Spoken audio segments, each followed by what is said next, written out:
नमस्कार साथियों, मैं हूं राहुल। स्वागत है आप लोगों को राहुल शॉर्ट रिव्यू में। दोस्तों, आज के सेशन में आप जो एग्ज़ाम दिए थे 5 मई को मैथमेटिक्स का क्लास 9 वाला, उसका आज मैं आंसर बताऊंगा पूरे पेपर का। तो आप जल्दी से आंसर मिला लीजिए, कौन कौन सही बनाते कौन कौन गलत। तो वीडियो को देर ना करते हुए चलिए वीडियो को शुरू करते हैं। दोस्तों, पहला क्वेश्चन क्या था कि निम्न में कौन परिमेय संख्या है। परिमेय संख्या हम सबसे पहले कहते हैं किसको, जो पी बाई क्यू के रूप में रहता है। तो √3 आपका परिमेय संख्या नहीं है। पाई भी आपका परिमेय संख्या नहीं कहलाता है। 4/0 जो है, जीरो को अगर 4 में भाग दीजिएगा तो आपका इन्फिनिटी आ जाएगा, जो कि परिमेय संख्या नहीं है, पी बाई क्यू के रूप में भी नहीं है। लास्ट ऑप्शन बचा आपका 3, जो 0/4 है, जो पी बाई के रूप में है, ये आपका परिमेय संख्या। तो ऑप्शन नंबर 3 आपका करेक्ट हो जाएगा। चलिए नेक्स्ट क्वेश्चन में चलते। क्वेश्चन नंबर 2, निम्न में कौन परिमेय संख्या 3 और 4 के बीच स्थित है। तो 3 और 4 के बीच कौन स्थित है। सबसे पहले देखिए, 3 को 2 से अगर भाग दीजिएगा तो कितना आएगा, लमसम में आएगा 1.5 आएगा। इसको अगर भाग दीजिएगा तो कितना आएगा, 0.5 आएगा। देखिए तो 1.5, 3 और 4 के बीच में 1.5 आता है, नहीं आता है। उसी तरह 0.5 भी आपका 3 और 4 के बीच में नहीं आता। तो आप ये तो ऑप्शन होगा नहीं आपका, 1 और 3 आपका कैंसिल हो गया। इसको चेक करते हैं, इसको भाग दीजिएगा, 2 दूनी 4, 2 आएगा। 2 देखिए तो 3 और 4 के बीच में नहीं है। लास्ट बचा ये वाला आपका होगा, लेकिन आपको चेक करके दिखा दे रहे हैं। कितना, 2 3 6, 3.5 आया, जो कि 3 और 4 के बीच में ये संख्या आता है 3.5। तो आपका करेक्ट कौन सा हो जाएगा, ऑप्शन नंबर 4। क्वेश्चन नंबर 3 बोल रहा है 6√5 है, गुना करेंगे 2√5 बराबर कितना आएगा। तो गुना करके देख लीजिए, 6 दूनी 12 हो गया, और गुना √5 और √5 को गुना कीजिए तो कितना आएगा। कोई भी संख्या को √5 पर √5 रहेगा तो रूट हट जाता है, क्या बचता है, 5 आता है। तो 12×5 = 60 आया, यानी ऑप्शन नंबर 2। मान लीजिए अगर √2 रहता, गुना करते √2 से, तो क्या आता है, रूट हट जाता है, 2 आता है। √2 को √2 से गुना कीजिएगा, 2 आएगा। उसी तरह √5 को √5 से गुना किया तो कितना है, 5। और 6 दूनी 12, इधर था 100, और 12×5 कितना हो गया, 60 हो गया, यानी ऑप्शन नंबर 2 आपका करेक्ट हो जाएगा। क्वेश्चन नंबर 4 क्या है कि 5 प्लस √5 इंटू 5 माइनस √5 बराबर है, किसके बराबर आएगा। तो सबसे पहले इसको सॉल्व करके देखिए, तो a plus B into A minus B के रूप में है। तो इसको हम क्या लिख सकते हैं, a plus B into A minus B को a square minus B square लिखते हैं, है ना, होता है। तो क्या करेंगे, a की जगह कितना है, 5 है, तो 5 का क्या हो जाएगा, स्क्वायर। माइनस b की जगह कितना है, √5 है, तो √5 का क्या हो जाएगा, स्क्वायर। 5 का स्क्वायर 25, माइनस √5 का स्क्वायर की जगह तो रूट से स्क्वायर कैंसिल हो जाता है, क्या बचा 5। 25 में 5 घटेगा 20, 20 के कहाँ पे, ऑप्शन ऑप्शन नंबर 1 में। तो 1 आपका सही हो गया। चलिए अगला क्वेश्चन बोल रहा है, 5वां नंबर क्वेश्चन, 1/√2 के हर का परिमेयकरण करने पर प्राप्त संख्या है। तो सबसे पहले 1/√2 को परिमेयकरण कर लेते हैं। 1/√2 क्या करते थे, गुना ऊपर भी √2 लिखेंगे, नीचे भी √2 लिखेंगे, इसी तरह परिमेयकरण होता है। ऊपर ऊपर गुना कीजिएगा कितना, 1 को √2 से तो √2, और √2 को √2 से गुना कीजिएगा तो क्या होगा, 2 आएगा, यानी √2/2। ऑप्शन नंबर 2 में आपका दिख रहा है, जो कि सही है। अगला क्वेश्चन चल अगला क्वेश्चन है कि 6ठा नंबर, 64 है और उसका पावर 1/2 का मान है, क्या होगा मान। तो सॉल्व करते हैं, 64 को लिख सकते हैं 8 का पावर 2, लिख सकते हैं, बिल्कुल लिख सकते हैं। और इसका होल पावर दिया हुआ कितना, 1/2। देखिए यहाँ पे क्या होता, यहाँ पे ये कट जाएगा। देखिए यहाँ पे आपको, यहाँ पे ऐसे समझना है, यहाँ 2 है, गुना 1/2 है, तो क्या होगा, 2 से 2 कटेगा, क्या बचेगा, 1। तो इसी तरह यहाँ पे होता है, ठीक। तो 2 से 2 कैंसिल हो जाएगा, बचेगा 8, और 8 का पावर 1, यानी 8 ही आएगा। ऑप्शन नंबर 4 आपका बिल्कुल सही हो जाएगा। चलते हैं अगला क्वेश्चन। ये वाला क्वेश्चन काफी आसान है। 7वां नंबर बोल रहा है 2 के पावर 3/2 है, गुना 2 के पावर 1/3 का मान पूछा है। तो देखिए, तो यहाँ भी 2, यहाँ भी 2, यानी बेस अगर सेम रहता तो पावर आपस में क्या हो जाता है, जुड़ जाता है। तो देखिए, तो बेस यहाँ सेम है, यानी यहाँ भी 2 है, यहाँ भी 2, तो पावर आपस में जुड़ जाएगा। पावर कितना है, 2/3 प्लस 1/3, ये जुड़ के कितना आएगा, 3 और 3 कैल्शियम 3, यहाँ 2 हो जाएगा, यहाँ 1 हो जाएगा, यानी 3/3, 3 से 3 कैल्शियम कितना आया, 1, यानी 2 के पावर कितना हो जाएगा, 1। बेस सेम रहता तो पावर जुड़ता है, यानी 2 के पावर कितना, 1, और 2 का पावर 1, यानी कि 2 का 2 ही ना आएगा। ऑप्शन नंबर 4 आपका सही हो जाएगा। अगला क्वेश्चन चलते हैं। क्वेश्चन नंबर 8 बोल रहा है निम्न में कौन बहुपद है। तो बहुपद पूछ रहा है, तो ऑप्शन नंबर 2 आपका x² प्लस √x आपका बहुपद कहलाएगा, यानी ऑप्शन नंबर 2 आपका सही हो जाएगा। क्वेश्चन नंबर 9, बहुपद 5x माइनस √7 का घात, घात यानी क्या, डिग्री, डिग्री पूछ रहा है। घात यानी अधिकतम घात, x का पावर कितना, 1, यानी कि 1 हो जाएगा। ऑप्शन नंबर 2 आपका करेक्ट हो जाएगा। यहाँ क्या है, x बराबर 0 दिया हुआ है, तो क्या करना है, x का वैल्यू इस वाले बहुपद में पुट कर देना है, यानी मान बिठाना है। x बराबर 0, देखिए 5 है, गुना x की जगह 0 माइनस 4 है, गुना x का वैल्यू कितना दिया हुआ है 0, तो 0 का स्क्वायर हो जाएगा प्लस 3 से गुना कीजिएगा, कितना आएगा, 5 को 0 से तो 0 हो जाएगा, माइनस यहाँ 0 का स्क्वायर 0 आएगा, 4 को 0 से टोटल क्या हो जाएगा 0 प्लस 3। देखिए टोटल क्या हो जाएगा आपका 0 0 3, आपका 3 आएगा टोटल, यानी ऑप्शन नंबर 2 आपका सही हो जाएगा। अगला क्वेश्चन नंबर 11, पी एक्स बराबर एक्स प्लस 5 का शून्यक है। शून्यक निकालने के लिए क्या करते हैं, एक्स प्लस 5 बराबर क्या लिख देंगे, 0 लिख देंगे। शून्यक जब भी आपका निकालना रहेगा तो जो आपका समीकरण उतना बराबर 0 लिख दीजिए, तो एक्स का वैल्यू निकाल लीजिए, कितना आएगा -5, यानी एक्स ऑप्शन नंबर 3 आपका करेक्ट हो जाएगा।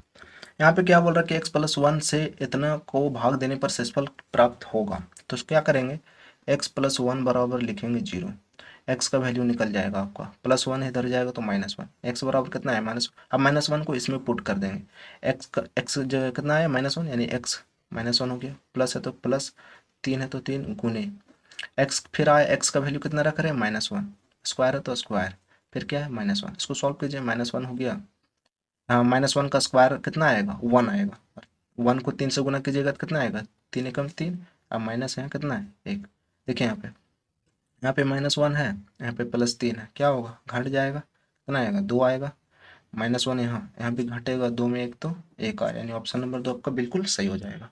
Question number 13, 12x² minus 7x plus 1 का गुणनखंड है, क्या होगा गुणनखंड, तो गुणनखंड करना है, इसको लिख सकते हैं 12x² को -4x प्लस 3x, इसको तोड़ के लिखते हैं, गुणनखंड कर रहे हैं, फिर क्या करते थे कॉमन लेते थे, 4x आपका कॉमन आएगा, तो 4 तिया 12x हो जाएगा, -4x पूरा बाहर चल गया तो 1 बचा, 3x -1 यहाँ पे सेम टू सेम लिख देंगे, और यहाँ पे क्या गुना करें कि 3x हो जाए, प्लस 1 से गुना कीजिए तो कितना है 4x प्लस 1, यानी बाहर बाहर वाला को एक ब्रैकेट में रखते थे, और दोनों सेम है तो दोनों में से कोई एक, अब ऐसा ऑप्शन में देखिए तो कहीं 4x माइनस,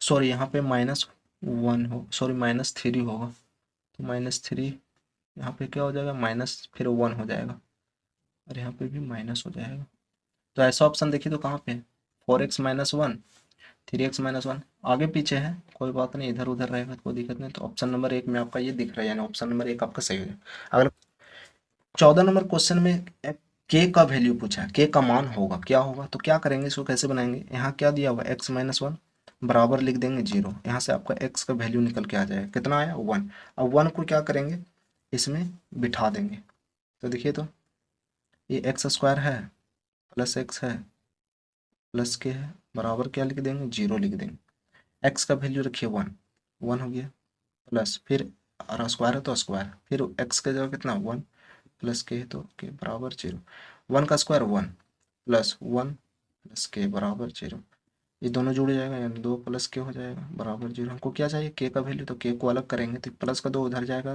माइनस में 2, यानी के का वैल्यू आपको कितना निकला है -2, यानी ऑप्शन नंबर 4 बिल्कुल सही है। अगला क्वेश्चन चलते हैं, क्वेश्चन नंबर 15 बिल्कुल आसान बोल रहा है, मूल बिंदु का निर्देशांक है, मूल बिंदु का निर्देशांक 0 0 होता है, तो ऑप्शन नंबर 1 में आपका दिख रहा है बिल्कुल सही हो जाएगा। क्वेश्चन नंबर 16, बिंदु 0 -5 स्थित है, तो देखिए तो इसको x बोलते हैं, इसको क्या बोलते हैं y बोलते हैं, अब देखिए ये x एक्सिस हो गया, ये y एक्सिस, x कितना है 0, तो ये आपका 0 यहीं पे हो जाएगा।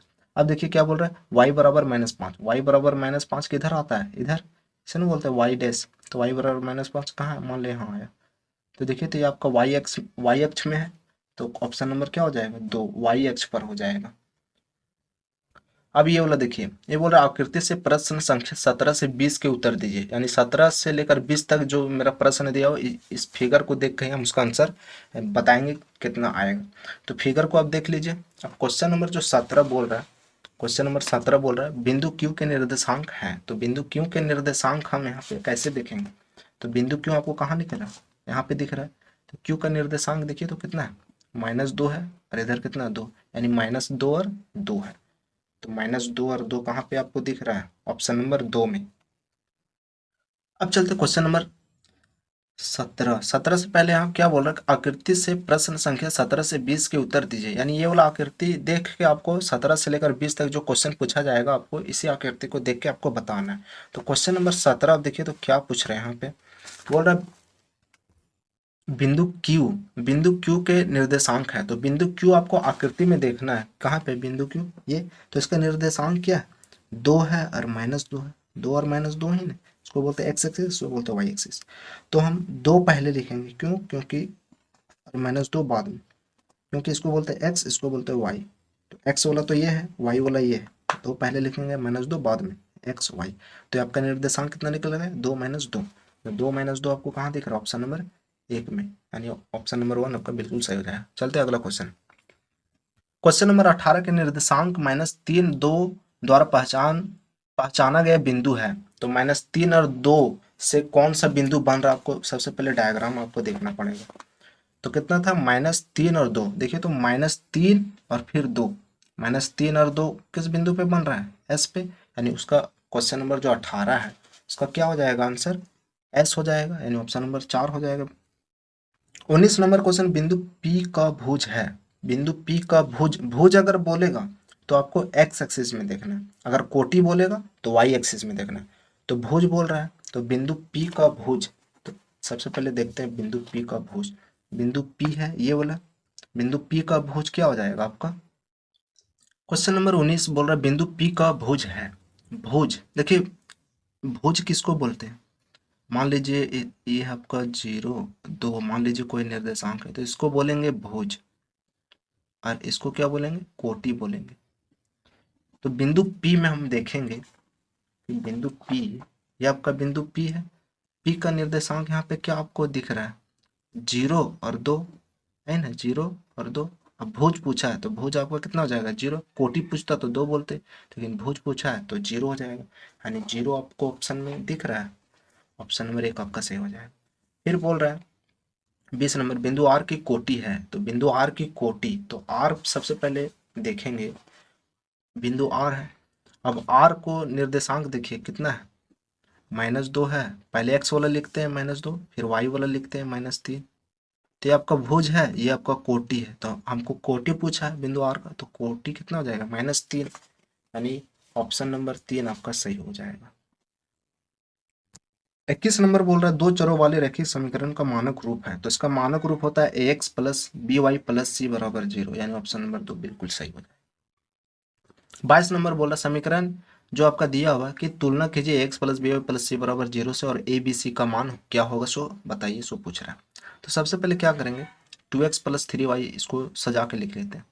2x हो गया प्लस 3y हो गया, ये बराबर के इधर आए, इधर आएगा तो माइनस में 8 होएगा, बराबर क्या बचेगा 0। अब तुलना कीजिए तो ax, a की जगह कितना है 2, यानी a का वैल्यू कितना आएगा 2। फिर बी वाई, बी की जगह यहाँ देखिए कितना है 3 है, बी वाई यहाँ है, बी की जगह कितना है यहाँ वाई है 3 है, यानी बी बराबर कितना आया 3। उसी तरह सी की जगह है कितना है -8 है, सी की जगह -8, यानी a का 2, बी बराबर 3, सी बराबर -8। कहाँ पे दिख रहा है आपको, ए बराबर 2, बी बराबर 3, सी बराबर -8, यानी ऑप्शन नंबर 3 में आपको दिख रहा है, यानी ऑप्शन नंबर 3 आपका बिल्कुल सही हो जाएगा। नेक्स्ट क्वेश्चन में चलते हैं। 23 नंबर क्वेश्चन बोला x प्लस वाई बराबर 7 का हल है।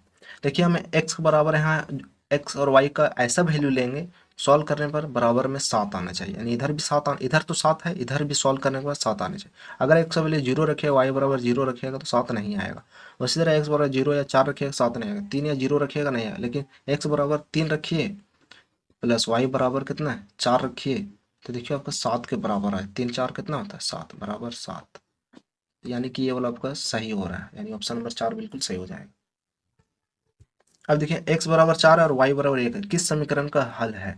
अब x बराबर 4 और y बराबर 1 लिख के देखेंगे, यानी रख के देखेंगे कि किसमें फुलफिल हो रहा है, यानी सही हो रहा है।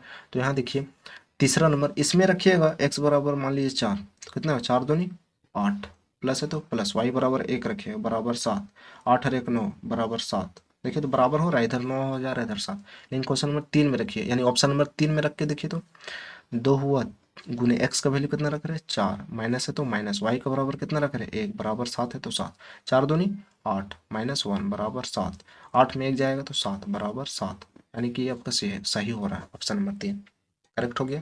नेक्स्ट क्वेश्चन चलते हैं। क्वेश्चन नंबर 25 बोले निम्न में कौन दो चरों वाले रैखिक समीकरण है। इसमें देखिए तो एक ही चर नजर आ रहा है, हमको दो चर वाला रैखिक समीकरण पूछा है। इसमें भी एक ही है चर है, इसमें भी एक ही चर y है सिर्फ, लेकिन यहाँ पे देखिए एक्स वाई, हाँ दो चर वाला आपको दिख रहा है। ऑप्शन नंबर 2 आपका बिल्कुल सही हो जाएगा। क्वेश्चन नंबर 26 वो एक्स अक्ष का समीकरण है। एक्स अक्ष का समीकरण हमेशा y बराबर 0 होता है। अगर मान लो y अक्ष पूछता तो y अक्ष का जो समीकरण होता है x बराबर क्या होता है 0, लेकिन x अक्ष पूछ रहा है तो x अक्ष का जो समीकरण y बराबर 0 होता है, यानी ऑप्शन नंबर 4 बिल्कुल सही। बोल रहा क्वेश्चन यदि ये आपका एक निर्देशांक दिया हुआ है, ये क्या आपका x और y का वैल्यू दे दिया है, तो बोल रहा है कि k का मान है। तो देखिए तो इसमें अगर x और y का तो वैल्यू दिया हुआ है तो रख के देख लीजिए, 2 गुने x कितना है 2 प्लस y कितना है 5 बराबर k, 2 दूनी 4 प्लस 5 बराबर k, यानी k का वैल्यू कितना आया 4 5 9, यानी ऑप्शन नंबर 3 सही हो जाएगा। क्वेश्चन नंबर बोल रहा है 28 बोल रहा है 40 डिग्री का पूरक कोण होगा। पूरक कोण 90 डिग्री के बराबर होता है। तो एक कोण आपका दिया हुआ है 40 डिग्री, तो पूरक कोण होने के लिए दूसरा कोण कितना होना चाहिए 50 डिग्री, तभी ना 40 और 50 90 होगा, क्योंकि पूरक कोण हमको मालूम है कि 90 डिग्री का होता है। तो एक कोण दिया हुआ 40 डिग्री, दूसरा कोण 50 होना चाहिए, यानी ऑप्शन नंबर 2 आपका सही हो जाएगा। अब क्वेश्चन नंबर 29 बोल रहा है 80 डिग्री का संपूरक कोण होगा। तो 80 डिग्री संपूरक कोण होता कितना है 180 डिग्री का होता है। अब एक कोण 80 डिग्री दिया हुआ तो दूसरा कोण कितना होना चाहिए 100 डिग्री, यानी 100 डिग्री होगा तभी ना संपूरक कहलाएगा। तो वही बोल रहा है कि 80 डिग्री का संपूरक कोण होगा, क्या होगा 100 डिग्री होगा, तब ना 100 और 180 हो गया। चलते हैं अगला क्वेश्चन। क्वेश्चन क्या है, एक कोण की माप इसके संपूरक कोण की माप से दो गुनी है, इसकी माप क्या होगा। संपूरक कोण होता कितना डिग्री 180 डिग्री के। मान लीजिए एक कोण थीटा है, तो दूसरा संपूरक कोण या दूसरा कोण कितना होगा 180 में से थीटा घटा दीजिए, नहीं ना होगा। अब लेकिन क्वेश्चन क्या बोला कि एक कोण के माप इसके संपूरक कोण के माप से दो गुनी है, कितना है 2 गुना है, तो यहाँ क्या करेंगे 2 से गुना कर देंगे।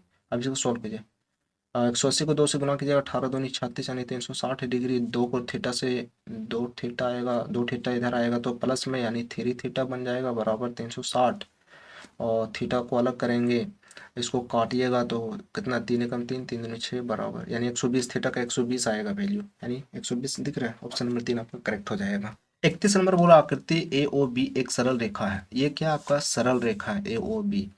अब देखिए x का वैल्यू पूछ रहा है, x का वैल्यू। अब हमको मालूम है सरल रेखा जो रहता है उसका पूरा जो कोण होता है यहाँ से लेकर यहाँ तक, ये जो आपका कितना डिग्री होता है 180 डिग्री होता है, ये हमको मालूम है। तो हम ऐसे इसको निकाल नहीं सकते हैं, क्या करेंगे ये वाला एंगल ये वाला एंगल ये वाला एंगल जोड़ के बराबर 180 लिख सकते हैं, यानी ऐसे x प्लस 20 डिग्री है प्लस कितना है 2x है प्लस x है बराबर 180। क्यों, क्योंकि हमको मालूम है कि जो सरल रेखा का जो कोण होता है कितना डिग्री होता है 180 डिग्री, और इतना आपको दिया हुआ कोण 3 कोण आपको बांट दिया है, तो तीनों कोण को बराबर 180 लिख सकते हैं। अब क्या करेंगे देखिए यहाँ x है यहाँ 2x है यहाँ x है, जोड़िएगा तो कितना 4x हो जाएगा, प्लस 20 है तो 20 बराबर 180 है तो 180। देखिए 20 को उधर ले जाइएगा 4x बराबर 180 में से 20 उधर जाएगा माइनस में, माइनस 20 हो जाएगा, घटेगा कितना आएगा 160 आएगा। अब देखिए x का वैल्यू हमको पूछा तो x को यहाँ अलग करेंगे और 16 यानी 160 है बट्टे गुना में था इधर आएगा 4, गुना में था इधर आएगा बट्टे में 4, काटिए 4 चौके 16 और 0 तो 0, x का वैल्यू कितना निकल के आया 40, यानी ऑप्शन नंबर 1 बिल्कुल सही हो जाएगा। क्वेश्चन नंबर 32 जो इसका आंसर आपका 60 डिग्री आएगा, आप निकाल लीजिएगा। क्वेश्चन नंबर 32 बोल रहा आकृति जो दिया हुआ है ये आपका ओ पी क्यू आपको 110 दे दिया और क्यू आर एस आपका 130 दे दिया, तो पी क्यू आर का वैल्यू दिया है पूछ रहा है, तो 100 कितना होगा 60 डिग्री होगा। अगला क्वेश्चन चलते हैं। अगला क्वेश्चन क्या है, त्रिभुज के तीनों कोणों का योग होता है। त्रिभुज का तीनों कोणों का योग 180 डिग्री होता है, तो सिंपल था। क्वेश्चन क्या है कि समबाहु त्रिभुज का प्रत्येक कोण होता है, समबाहु त्रिभुज का प्रत्येक कोण 60-60 डिग्री का होता है, ठीक। अब यहाँ पे दिमाग लगाना 35 नंबर, यदि त्रिभुज ए बी सी सर्वांगसम है त्रिभुज पी क्यू आर, तब पी आर बराबर है, देखिए तो पी आर पी यहाँ भी किनारे यहाँ आर किनारे यानी किनारे किनारे, यहाँ भी किनारे किनारे देखेंगे, किनारे में क्या है ए, किनारे में क्या है सी, यानी पी आर किसके बराबर हो जाएगा ए सी के बराबर हो जाएगा, यानी ऑप्शन नंबर 3 आपका सही हो जाएगा। क्वेश्चन नंबर 36 में आपको समझना क्या है, एक त्रिभुज दे दिया, ठीक, ये आपका त्रिभुज है, त्रिभुज का नाम है ए बी सी। बोल रहा है कि ए बी जो है बराबर है ए सी का, ए बी जो है ये वाला जो है बराबर है ए सी का, और फिर बोल रहा है एंगल बी आपका दे दिया 50 डिग्री। बोल रहा है एंगल सी कितना होगा, तो एंगल सी भी आपका 50 डिग्री होगा। क्यों होगा, जब ये देखिए इसका जो कोण है, इस कोण का जो सामने वाला जो भुजा है बराबर है, यानी कि बराबर है, किसके बराबर, इसके बराबर। तो ऐसा कंडीशन में क्या होता है, ये जो कोण है आमने सामने बराबर हो जाता है, यानी ये 50 होगा तो ये भी 50 होगा। कब, जब ये इसके ये वाला जो भुजा इसके बराबर होगा तब ऐसा कंडीशन में जो इसका जब मान ली 30 डिग्री रहेगा तो ये भी 30 डिग्री हो जाएगा, लेकिन यहाँ कितना दिया हो 50 डिग्री, तो ये भी 50 डिग्री हो जाएगा, यानी एंगल सी भी कितना हो जाएगा 50 डिग्री। ऑप्शन नंबर 2 बिल्कुल सही हो जाएगा। क्वेश्चन नंबर 37, त्रिभुज पी क्यू आर में एंगल पी बराबर एंगल क्यू है तो क्यू आर बराबर क्या होगा। देखिए ये आपका है त्रिभुज पी क्यू आर, मान ली बोल रहा कि एंगल पी जो है, एंगल पी बराबर है क्यू, यानी ये वाला बराबर है, मान लीजिए 30 होगा तो ये भी 30 होगा। फिर बोल रहा क्यू आर बराबर क्या हुआ, क्यू आर बराबर क्या हुआ। देखिए जब ये आमने सामने वाला जो एंगल यानी कोण बराबर होता है, तो इसके सामने वाला जो भुजा है और इसके सामने वाला भुजा है वो आपस में क्या हो जाता है, बराबर हो जाता है। इससे पिछले वाला क्वेश्चन में बताए अभी। तो यानी कि एंगल क्यू आर बराबर क्या हो जाएगा, पी आर हो जाएगा। पी आर देखिए किधर है, पी आर, पी आर ये बोला question number 3, option number 3। 38 number, यदि एक त्रिभुज का एक कोण शेष दोनों कोणों के योग के बराबर है तो वह त्रिभुज है। मान लीजिए एक वो कोण है 45 डिग्री, 45 डिग्री, ये जो है बोल रहा है कि एक कोण के बराबर है, यानी एक कोण है 90 डिग्री, उसके दो कोणों के योग के बराबर है। अब दो कोण कौन सा 45 और 45, ये दोनों को जोड़िएगा 90 डिग्री के बराबर है। तो ये कौन सा त्रिभुज होगा, वो त्रिभुज का नाम पूछ रहा है। तो 90 डिग्री वाला जो त्रिभुज होता है समकोण त्रिभुज होता है। ऑप्शन नंबर 2 आपका सही हो जाएगा। क्वेश्चन नंबर 39, बोल निम्न में कौन सर्वांग समता की कसौटी है। तो साइड एंगल साइन ये आपका सर्वांग समता की कसौटी है, तो ऑप्शन नंबर 2 आपका सही हो जाएगा। लास्ट क्वेश्चन है 40। क्वेश्चन है यदि त्रिभुज ए बी सी, यानी कि त्रिभुज ए बी सी सर्वांगसम है त्रिभुज पी क्यू आर। अब इसमें क्या बोल रहा है, ए बी बराबर पी क्यू, ए बी जो है पी क्यू के बराबर है। फिर बोल रहा है बी सी जो है बी सी ये बराबर है किसके, क्यू आर का। तो बोल रहा है एंगल बी बराबर क्या होगा। तो एंगल बी बराबर किधर है, एंगल बी, एंगल बी बराबर ये जो एंगल बी बराबर क्या होगा, एंगल क्यू होगा, यानी ऑप्शन नंबर 2 आपका सही हो जाएगा। तो दोस्तों वीडियो अगर अच्छी लगी तो वीडियो को लाइक कीजिएगा, शेयर कीजिएगा, और चैनल में नए तो सब्सक्राइब कर लीजिएगा। मिलते हैं नेक्स्ट वीडियो में। जय हिंद, जय भारत।